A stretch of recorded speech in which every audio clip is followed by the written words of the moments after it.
তো hello viewers, তোমরা দেখতেছো কালকে 26 জানুয়ারি। এই যে দেখো, এটা মাদ্রাসার নিউ পিরাদারা মাদ্রাসার ছাত্ররা মানে জাতীয় পতাকা উত্তোলন করবো। আর এটা ডিয়ার ইন্ডিয়ানস, এটা ভারতবর্ষে গণতন্ত্র দিবস তাই করাই লাগবে উৎসব।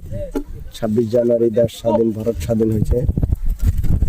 তার এটা প্রস্তুতি নিতেছে যাই এই যে এটা ফিল্ডের মধ্যে আর কি সব ছাত্ররা মিলে মানে কি করতেছে। রাত ভালো হয়েছে, মোটামুটি 8টা বাজে, তথাপি ওরা লাগিয়ে আছে।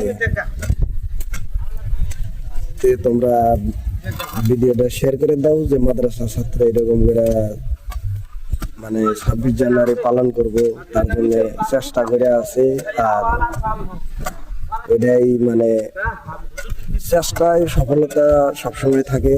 আর তোমরা এই ভিডিওটা বেশি বেশি শেয়ার করবে, মানুষের যাতে জানে যে 26 জানুয়ারি মাদ্রাসার পোলাপানও কষ্ট করে আর কি। এই যে